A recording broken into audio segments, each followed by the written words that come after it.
l'appelle le Viet. Dans les faubourgs de Marseille, on l'appelle le Chinois. Ces hommes l'appellent patron ou le commissaire. Vietnamien d'origine, mais né à Marseille, il est commissaire divisionnaire. C'est le patron du GIPN de Marseille, le patron des anti-gangs. Le GIPN, c'est le groupe d'intervention de la police nationale. Les hommes qui le composent sont tous volontaires. Leur entraînement est très particulier. Ce ne sont pas des super flics, simplement des spécialistes. Leur spécialité, c'est la prise d'otages. Mais ils interviennent aussi dans toutes sortes de situations difficiles, désespérés, forcenés, malades mentaux et protection de personnalité. Dans l'arsenal de la police, ils représentent le dernier recours. Le commissaire Nguyen Van Loc est à la tête du GIPN depuis sa création. Le groupe d'intervention de Marseille a été créé effectivement en 1972 suite à l'affaire de Munich, que tout le monde a en mémoire. Il est fait pour combattre les actes de terrorisme et de banditisme.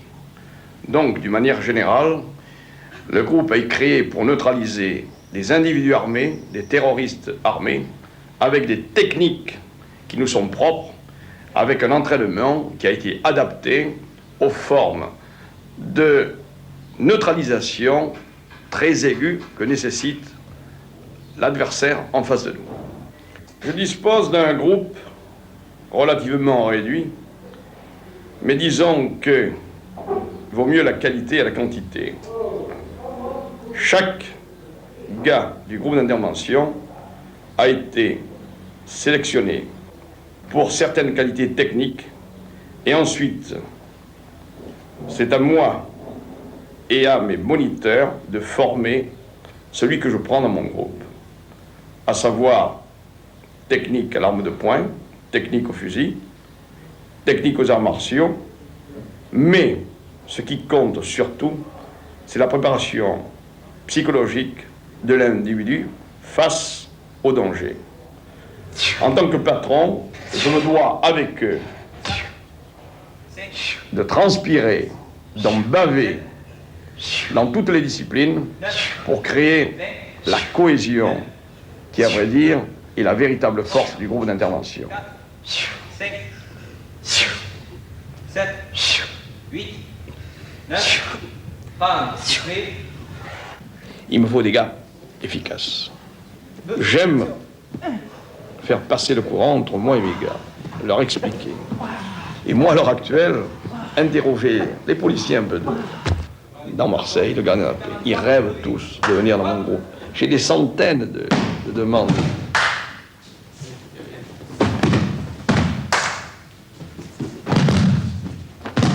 En ce qui concerne les arts martiaux, je me suis appliqué à former mes gars au combat de rue, c'est-à-dire au combat de tous les jours, avec des prises bien précises, adaptées à la neutralisation de l'individu. On se prépare toujours, les mains, on surveille l'arme, Marie. Donne des armes. Ne pas oublier de désarmer. Alors il faut libérer son énergie sur la main armée. On la contrôle, on enlève la menace de l'arme. Prêt?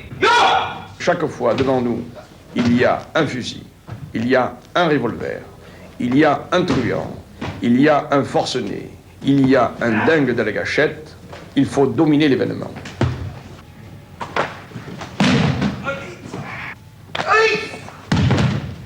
Est-ce que vous aimez votre métier? Naturellement que j'aime mon métier parce que il y a des risques. Et quand on aime prendre des risques, c'est qu'on aime son métier.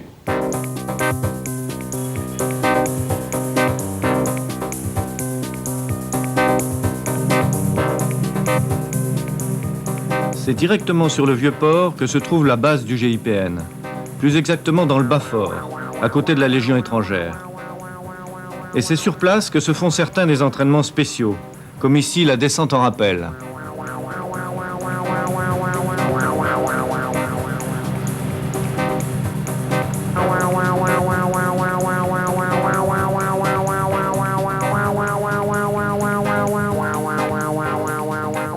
L'entraînement physique, c'est plusieurs fois par semaine le parcours du combattant.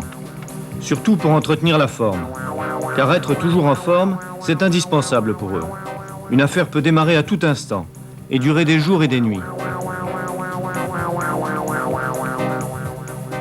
Mon secteur est défini par une note ministérielle qui me donne compétence sur la moitié sud de la France. C'est-à-dire à peu près quel périmètre Disons, prenons Lyon, on tire un trait à l'horizontale, ça irait jusqu'à Nantes et tout le sud. Tire au revolver, 4 cartouches, une par cible. L'entraînement essentiel, c'est celui du tir instinctif. C'est lui qui fait la base de la formation pratique.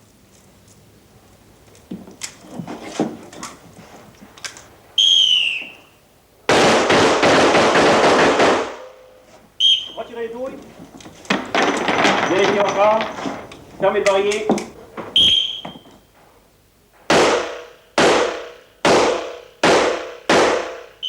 Voiture retournée.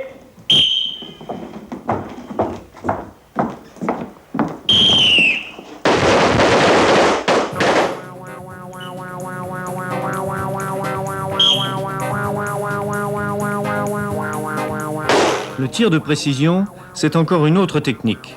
Ici, la vitesse d'exécution ne compte pas. Ce qu'il faut, c'est toucher.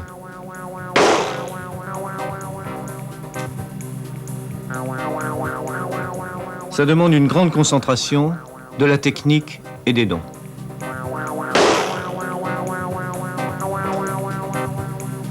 Le professeur de tir du groupe nous fait la démonstration de ce tir de précision dans toutes les positions.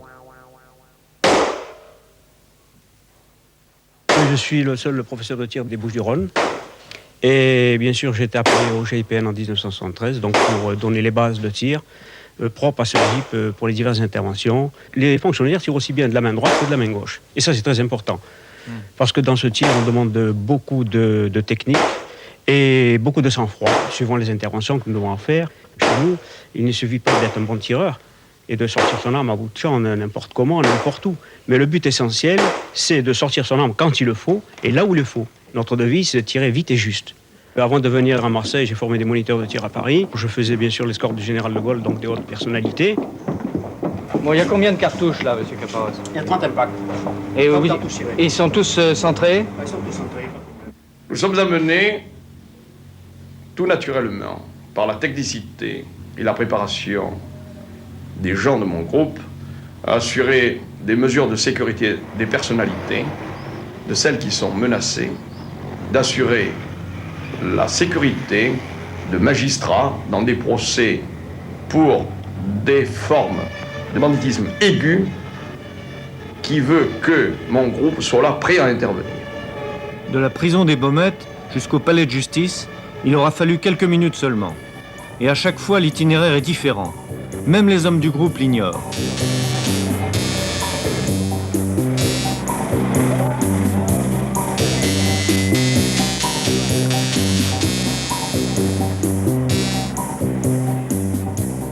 Dans ce fourgon, les principaux accusés du procès de la drogue. Depuis l'assassinat du juge Michel, la sécurité est particulièrement renforcée pour tous ces transferts, à l'extérieur comme à l'intérieur.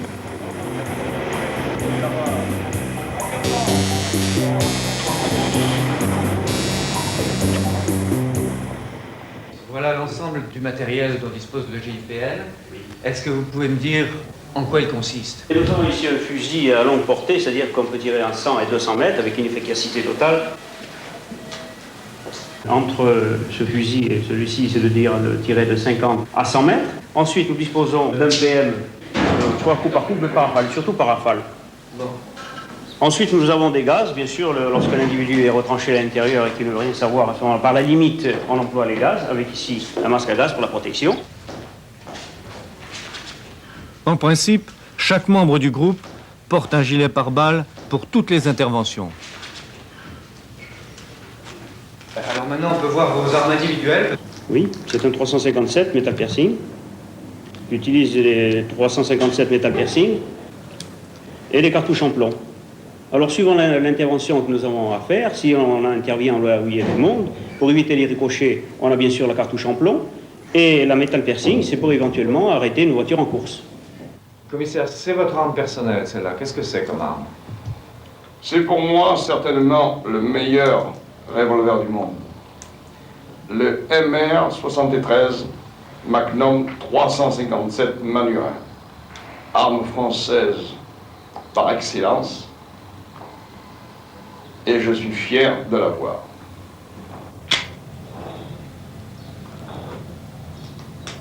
Vous avez une arme bien particulière au GIPN.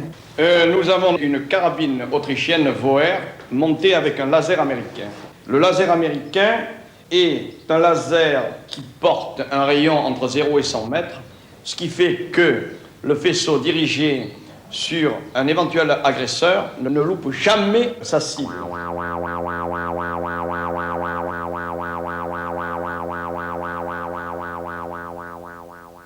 C'est une arme excessivement efficace. On tire sans viser, l'arme à la hanche, mais il faut qu'elle soit uniquement utilisée par des spécialistes. Mélina de Romarin 50.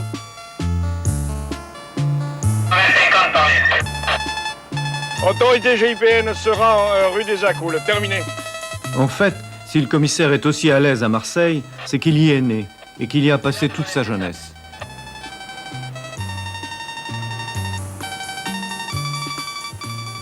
Je suis né tout bêtement à Marseille, dans les vieux quartiers, qu'on dit Le Panier. J'ai eu une jeunesse extraordinaire. Je suis un enfant de la rue. Disons que pour pas mal de mes copains d'enfance, j'ai mal tourné parce que je suis du bon côté de la barrière. Et effectivement, pas mal sont morts de morts violentes. J'ai eu une enfance très heureuse dans ces vieux quartiers de Marseille. Une enfance d'enfant de la rue, très libre, sans voiture. C'était les copains. C'était la liberté totale pour l'enfant. Les vieux quartiers de Marseille, c'était pour moi déjà ma petite bande. On faisait la guerre des quartiers. C'était des petites bagarres de gosses, sympathiques. 2 ou 3 fois, j'ai eu la carte de sourcilière ouverte. Ici, qu'est-ce que tu veux faire là? Je viens voir un peu les souvenirs. Embrassez bien les enfants, hein, et les petits-enfants. Allez, au revoir. Allez, bonne journée. Quelque chose quand même d'émouvant de retrouver un peu ces souvenirs d'enfance, de retrouver des odeurs, des couleurs de ciel, des rues étroites, des volets qui claquent dans les bords. Et alors ce qui est symptomatique, c'est dans ces petites rues, partant de Mistral, il y a une ambiance qui est particulière au vieux quartier de Marseille.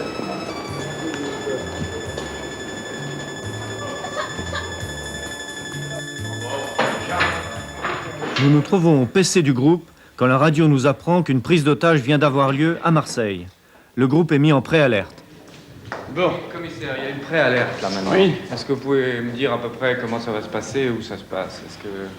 Ben écoutez, je vais voir le PC radio, on va vous donner les informations, et ensuite je communiquerai ça à mes gars. Justement, j'ai eu un coup de fil, moi, à midi. Oui. Ouais, un gars qui est enfermé au 4e étage de la rue Paradis, c'est M. Moulin, l'OPJ du 1er arrondissement, qui m'a téléphoné. C'est le 4711. C'est eux qui sont concernés sur cette affaire. Monsieur Nguyen, bon, dites voir, mon équipe est en préalerte là. J'aimerais que vous me donniez des renseignements sur cette préalerte. Voilà, ça se passe, vous m'avez dit, au 39 rue Paradis. Est-ce qu'il y a un ascenseur? Est-ce qu'il y a le numéro de téléphone? Écoutez, mettez-vous en rapport avec PC Radio, mettez-vous en rapport avec votre collègue, et au fur et à mesure, donnez-moi des renseignements précis. Pourriez-vous me faire avoir les plans de l'appartement dans lequel vivent ces gens-là? Parce qu'éventuellement, on fera une action, je dis bien, préventive, pour éviter que ce gars-là attente à ses propres jours. Éventuellement. Hein. Seulement, encore faut-il que je sois prévenu à temps. Bon alors, donnez-moi le maximum de renseignements, montez le gyrophare, Ok, oui, matériel. et embarquez le matériel. Ok.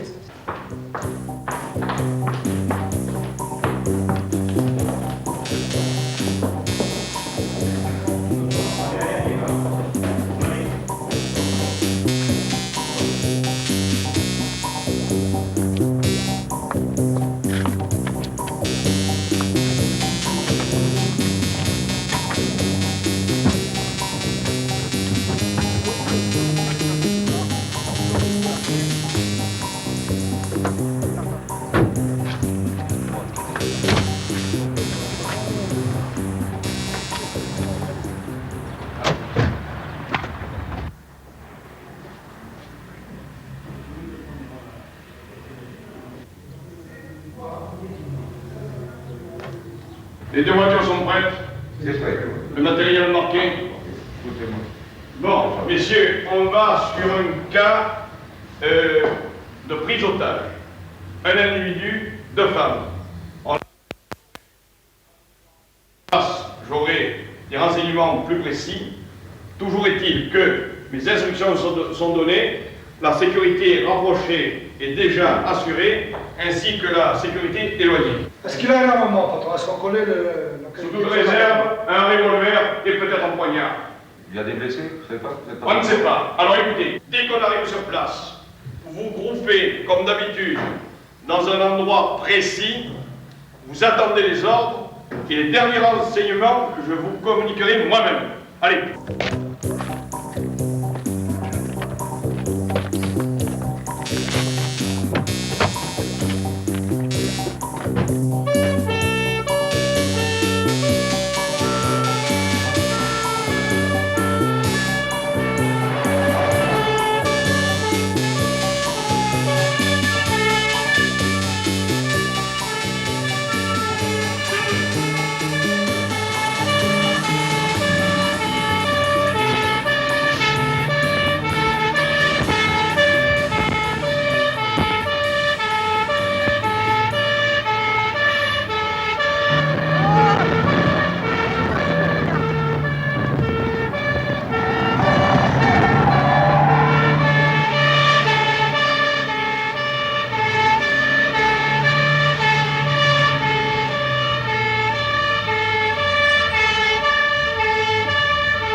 Cette fois-ci, tout ce déploiement de force n'aura servi à rien.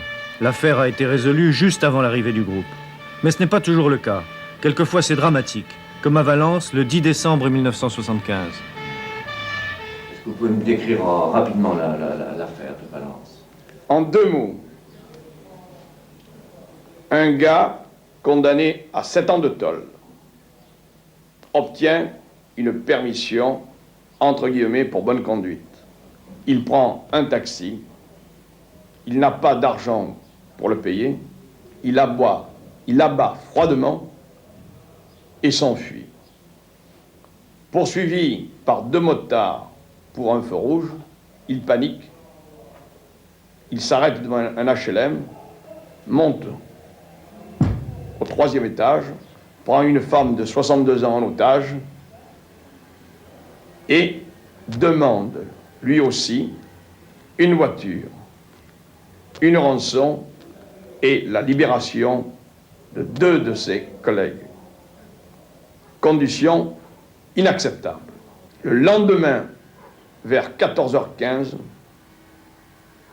on avait été obligé de le liquider, une balle entre les 2 yeux à 80 mètres. Je me suis offert en otage. Il a refusé. J'ai dialogué avec lui par téléphone. Ce garçon, vers la fin, m'a dit ceci: vous avez été régulier avec moi, si vous trouvez le trou, vous pouvez m'abattre.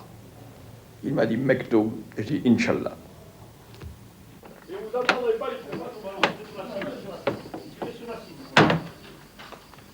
Dans l'affaire de Valence, le fusil à lunettes a joué un rôle décisif.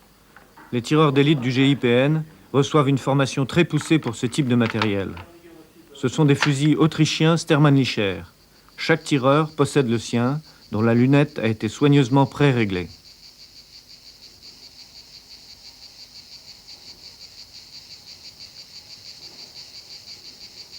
À 5 sur l'instant, bien. C'est bon. D'accord. 4 à 5. La 3. Sur la 3. Sur la 3. Alors sur la 3, toujours la même chose. Hein, les 3 quarts des 3. Bon, delta plaisante, alors c'est bon, alors. Il faut continuer comme ça, hein. Non, vas-y. Là encore, la concentration et la technique jouent le plus grand rôle. Ici, au pas de tir, ce sont des cibles en carton et des ballons sur lesquels on tire. Dans la réalité, ce sera peut-être un jour la tête d'un homme. Au top, vous devez partir. Ok, d'accord. Vous êtes prêts? Alors, on se prépare. Prêt?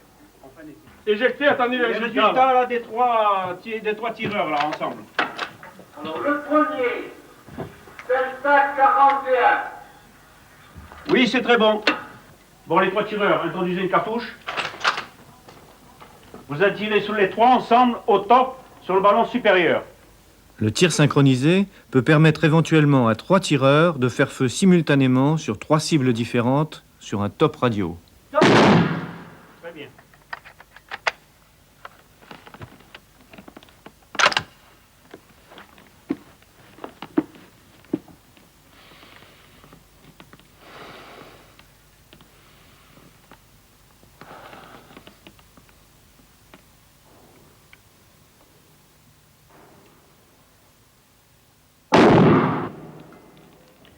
Nous sommes peut-être à l'heure actuelle le seul groupe qui, lors des opérations, emmène toujours avec eux les chiens d'attaque. Pourquoi?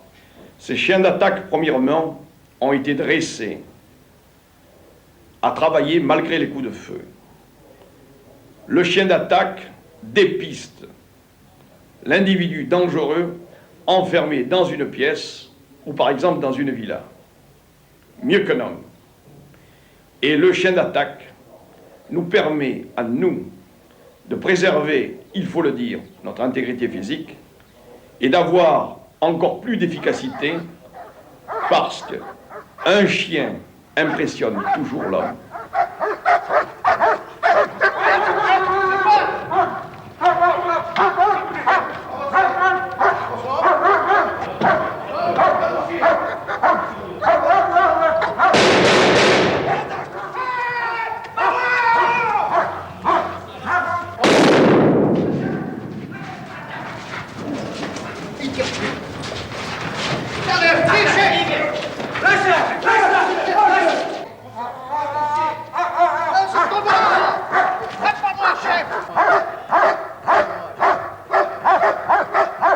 Est-ce que vous pourriez me raconter en quelques mots l'affaire de Nice en septembre 1975? La situation, elle est classique. Un preneur d'otage, 2 employés de la banque pris en otage. Le gars était armé d'un revolver, d'un thermos où il disait avoir mis de la nitroglycérine et une demande de rançon de 6 millions nouveaux. Le preneur d'otage avait demandé 2 policiers parce que prenant 2 policiers en otage, il espérait que les collègues policiers ne tireraient pas. Or là, il a commis une erreur fatale pour lui. Mon gars et moi, nous sommes restés enfermés avec lui pendant plus de 3 heures et quart. Il y a eu une partie fantastique de poker psychologique.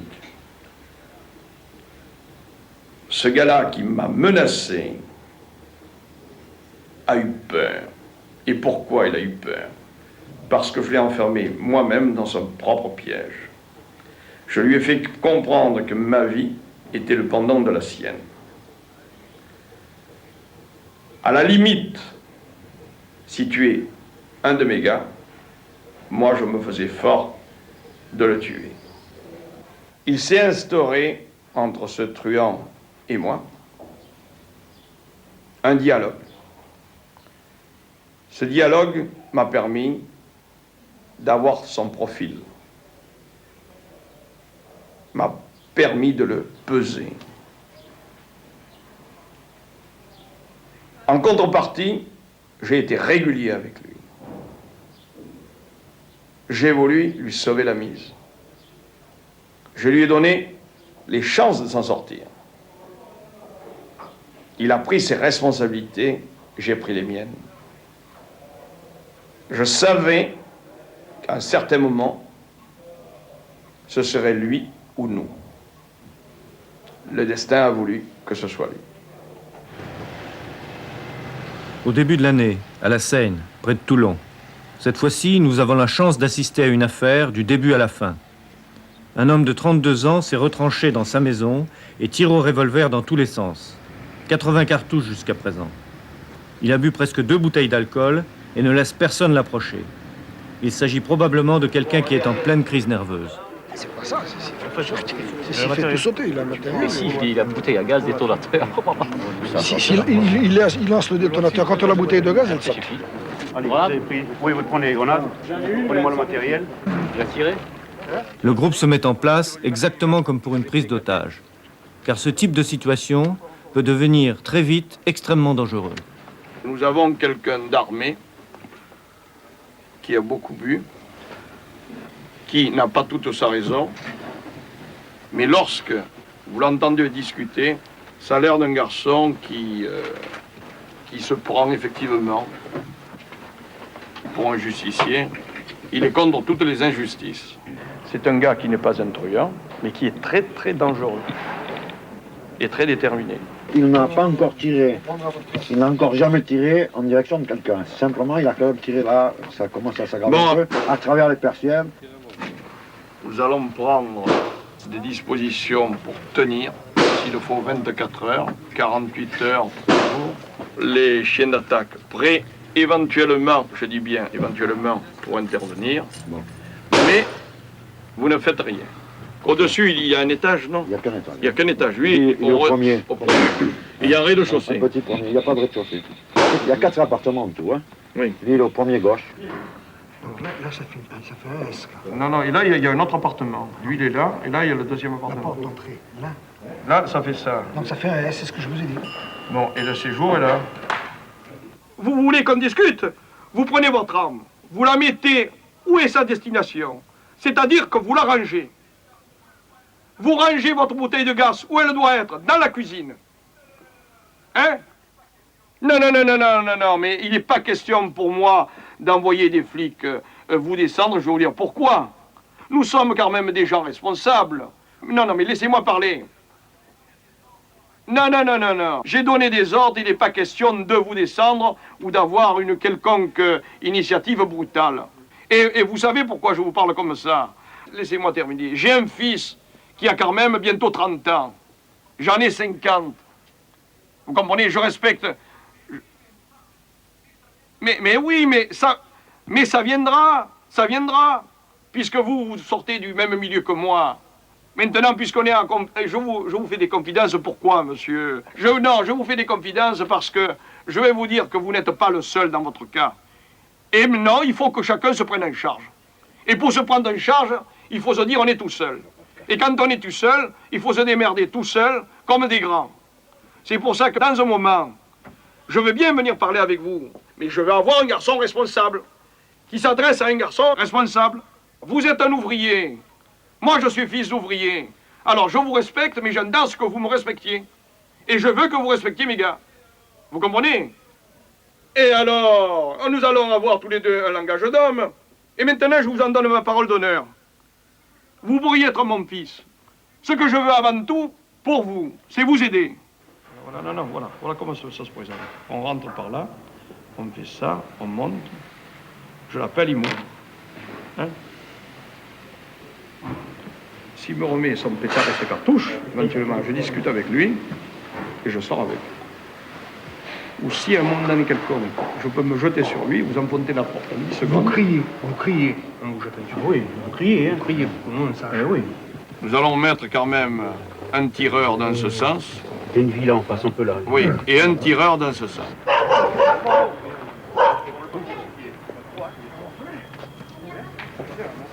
C'est jamais un été, ça. C'est vrai. Non, on va faire une chose. On va aller derrière, on va voir la position de la fenêtre, si le gars, si on peut l'apercevoir. Si on peut l'apercevoir. Derrière, Bon, ben on va voir derrière la position derrière. derrière le bâtiment, je veux te dire. Hein.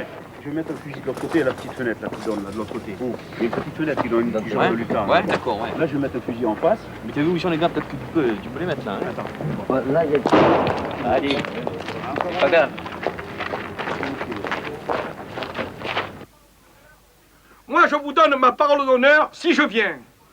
Si vous avez la tête sur les épaules. Bon, alors si vous avez la tête sur les épaules, Moi, je viens sans armes et vous êtes sans armes. Vous comprenez? Eh ben voilà, si vous me faites cadeau de l'arme vide à la main. Mais je suis que je... Mais écoutez, pour faire ce que vous avez fait, je comprends que pour faire ce que vous avez fait, vous avez été amené à bout. Mais non, mais maintenant, je vais vous dire, petit, je te parle comme ça maintenant. Je vais te tutoyer parce que j'ai de l'affection pour toi. Tu es un jeune, tu es prêt à être mon fils. Et moi, je sais que... Comment? 50 ans passés. Oui. Mais écoute, moi, ce que je veux faire, moi, j'aimerais que... On va discuter encore comme ça. Moi, ça me plaît aussi. Je voudrais que tu deviennes mon ami. Je vais te dire une chose, et je te le dis parce que j'ai un peu de pudeur à parler de moi. Mais tu sais pourquoi les truands de Marseille et de Lyon me respectent? Parce que j'ai toujours été... oui. Et dans ma honte, mais parce que je suis un gars régulier. Tu comprends?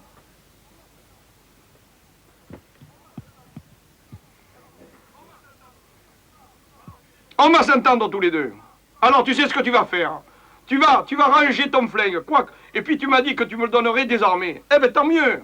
Et puis on s'enferme tous les deux tout seuls. Et on discute pendant des heures si tu veux. Hein? Oui, alors écoute, quand est-ce que tu mets ton flingue devant le palier? Je te dis, je suis un homme de parole. Et puis je vais te dire, tu as l'avantage aussi, je te le dis. Je suis peut-être pas manchot, mais toi tu as 32 ans, j'en ai 50.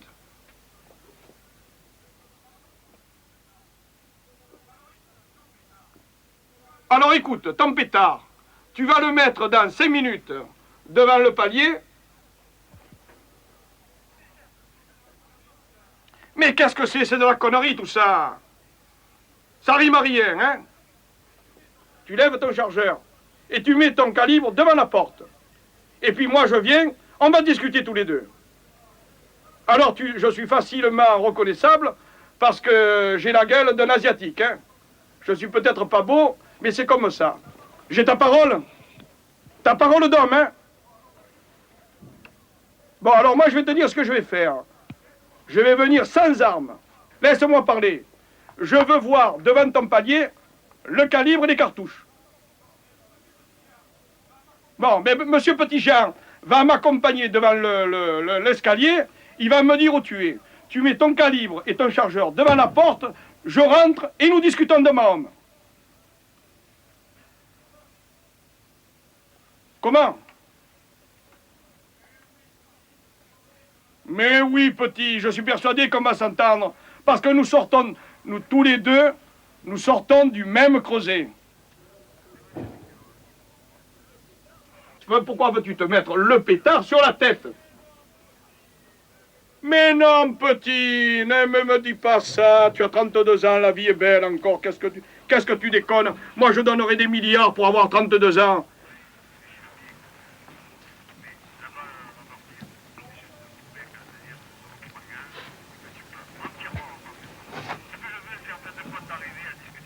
Eh ben voilà, ben on va discuter. Hein, vous faites préparer du café, du sucre, puis j'irai boire le café avec lui.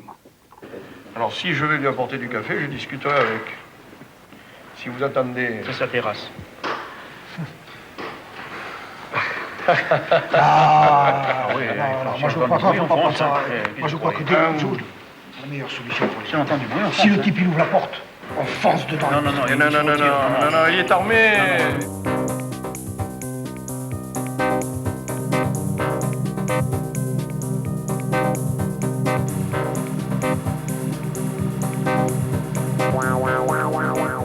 Le dénouement approche. Le brigadier et quelques hommes pénètrent dans la maison et vont se disposer en protection rapprochée.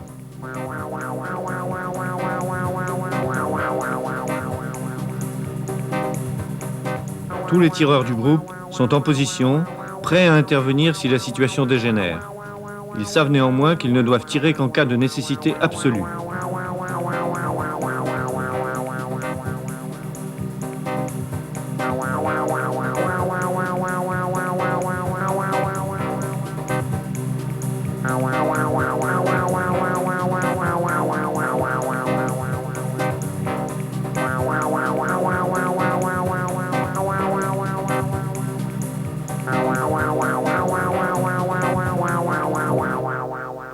L'ensemble du dispositif est en place. Le commissaire entre à son tour dans la maison.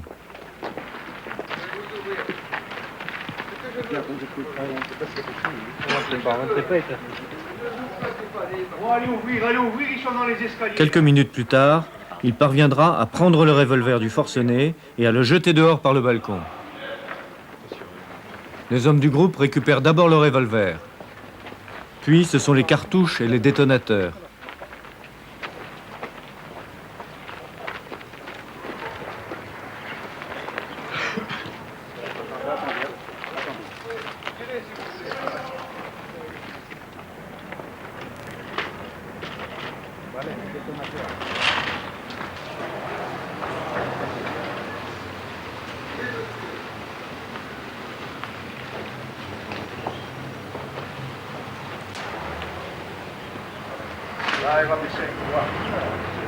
Encore quelques minutes pour convaincre l'homme de se laisser emmener. C'est fini? C'est fini. Ça y est, là.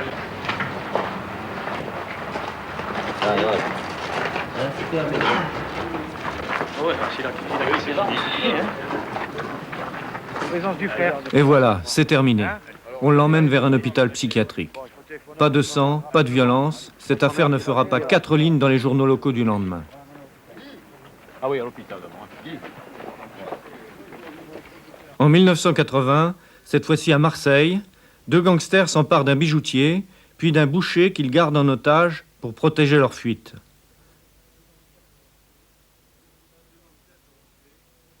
Les 2 gangsters seront tués et les 2 otages seront sauvés. Nous les avons retrouvés. Eh bien, il était à peu près 9h30 du matin. 2 gars sont rentrés dans la bijouterie, revolver au poing, m'ont menacé, en m'ordonnant de leur donner tous les bijoux possibles. Un est passé, est rentré dans la vitrine, a commencé à rafler les bijoux. L'autre m'a emmené à l'arrière-boutique. À ce moment-là, un coup de feu a claqué et ils se sont affolés. À ce moment-là, ils m'ont pris en otage et nous sommes sortis par le couloir. Et puis ils sont entrés dans la boutique, tout de suite quitté les couteaux, ne bougez plus, voilà. J'ai bien sûr obtempéré, hein. Il n'y avait rien d'autre à faire.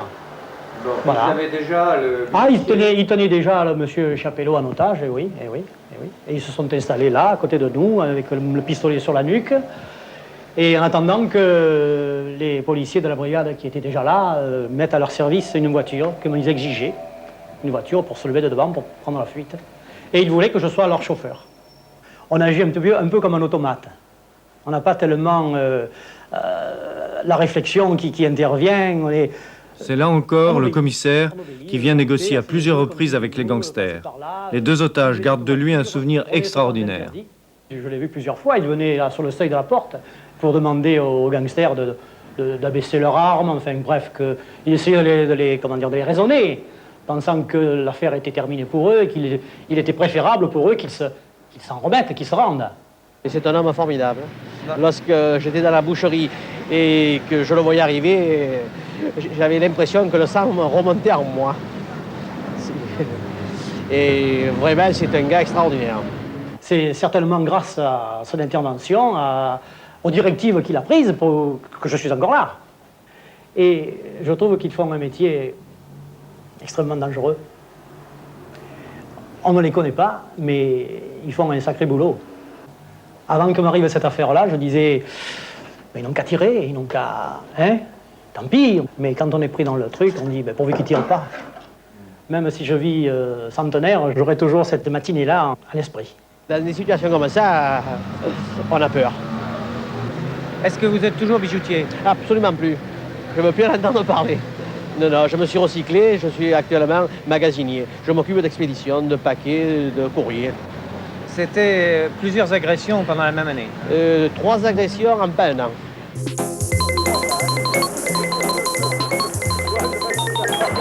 Heureusement, Marseille n'est pas qu'une ville remplie de malfaiteurs. C'est aussi un joli port. Et un port, par définition, c'est au bord de la mer. Et le GIPN a aussi ses moments de détente. C'est la natation et le volley-ball qui sont les sports favoris.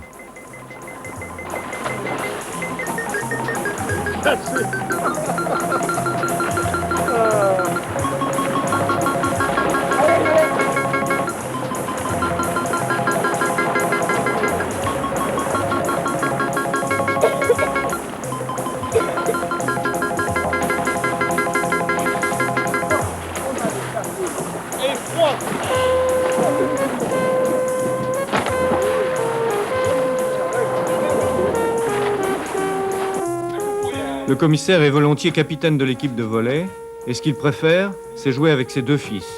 Parmi les supporters de l'équipe, l'épouse du commissaire a elle aussi une très haute idée de son mari. Mon mari est un homme d'action. Il ne peut pas rester derrière un bureau, enfin à faire des papiers tout le temps. C'est pas possible, c'est pas dans son tempérament et dans son caractère. Il faut qu'il remue, il faut qu'il bouge. Et je pense que ce groupe lui convient parfaitement, justement, du fait de toutes les nombreuses activités qu'ils ont à accomplir. Je suis fière, surtout pour le courage qu'il montre. Je crois que c'est vraiment important pour lui et d'arriver à faire et à réussir une affaire, à la mener à bien, c'est une grande satisfaction pour lui.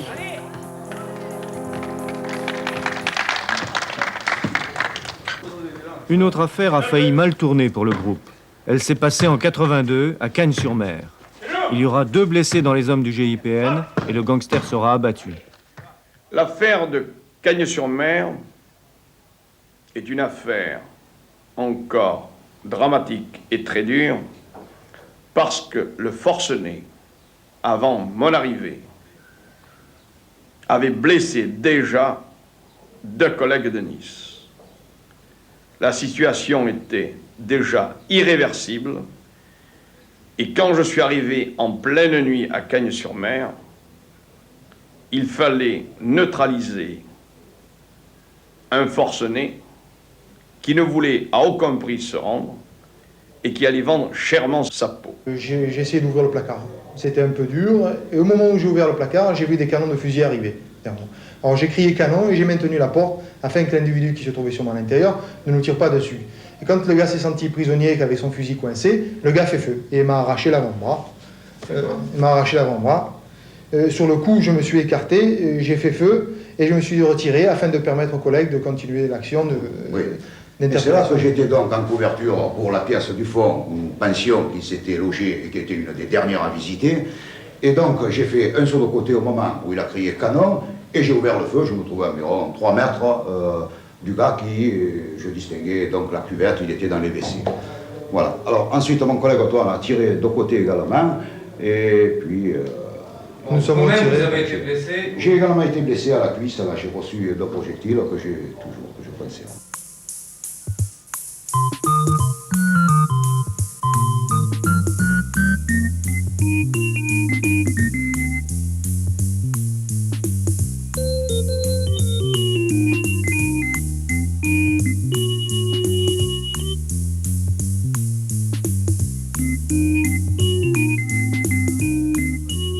Les nuits de Marseille ne sont pas celles de Chicago, mais elles sont quand même souvent mouvementées.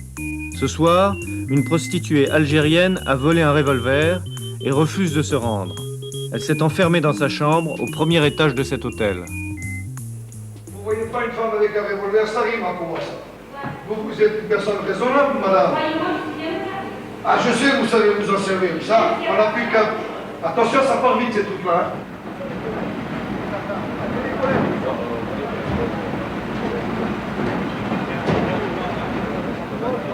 C'est pas bon, voilà. Justement, il y a un commissaire qui arrive. Hein. Attention, lui, il n'est pas raisonnable. Hein. Non, il faut être raisonnable. Qu'elle prenne patience, on est là pour l'aider. Hein. Que ça. Bon, donnez-moi un gilet pare-balles. Rien. Non, moi, un gilet pare-balles. Un gilet pare-balles. Elle veut pas. Mais c'est vous là. Attention, mec, moi je vous vois de là.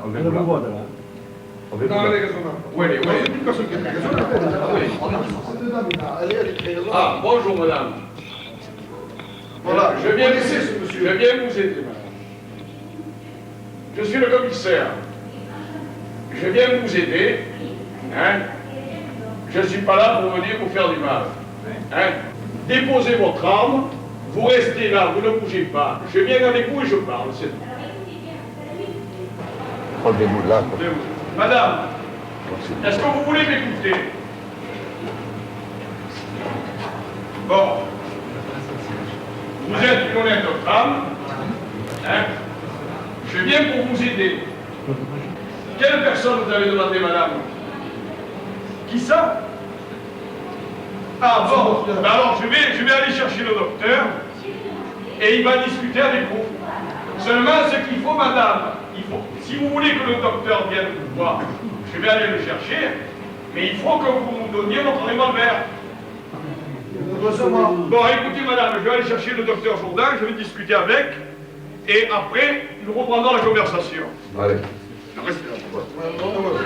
Oui, madame. Pardon? T'as bien, commissaire. Déjà, il n'est pas, ça ne le remuait pas, vous le posez.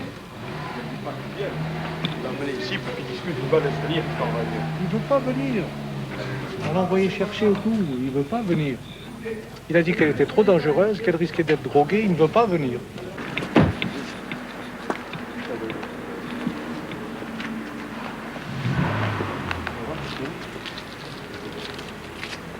Dégage-moi l'arme, hein. Bonjour, comment ça va? Bon, monsieur. Mireille. Mireille. Bon, il y a le docteur Jourdain. Hein. Mireille. Mireille. Il y a le docteur Jourdain. Le docteur est là. Hein? Alors voilà. Bonjour. Voilà, vous le voyez, Mireille? Mireille? Vous m'avez demandé le docteur, il est là. Oui, bonsoir. Comment vas-tu? Eh bien, ça va très bien. Dis donc, qu'est-ce qui t'arrive? Bon, allez, sois sage, va, je te connais bien. Sois gentil pour une fois, mon Dieu. Tu as intérêt à être raisonnable. Il y a le consul d'Algérie qui va vous parler. كان ولد بلادك اللعنة بالعقل اسمعي او نهضر معاك انا من القنصليه لسي جو مونت لي مارون فوالا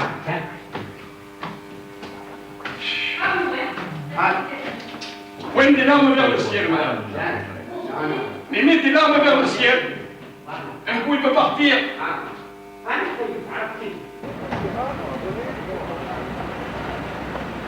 Les pourparlers auront duré cette fois encore plusieurs heures. Ah, c'est très bien, merci. Ça y est, le revolver est enfin entre les mains des policiers. Bon, alors elle veut que ce soit moi qui la comprenne. Cette fois-ci, c'est bien terminé, elle s'est rendue.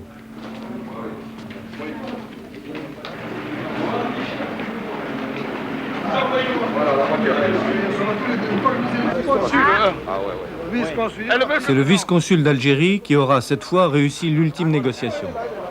Allez, poussez-vous. Allez, laissez-moi passer le verre. Allez, je l'accompagne. Allez, montez, montez. Allez, ok, c'est bon. Nous exerçons un métier très difficile. La police n'a pas droit à la bavure. Donc, il ne faut jamais se tromper. Nos actions sont en pari. On le joue. À la limite, il y a la mort. Il faut gagner. Est-ce que vous avez peur de la mort? Avec mon métier, disons que la mort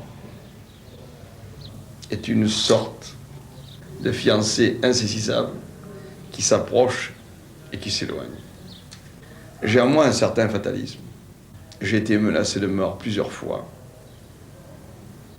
Il ne faut jamais oublier, le temps demeure, les hommes passent. Moi, il y a un mot extraordinaire que Aragon cite. Apprenons l'art, mon amour, d'aimer sans espérance.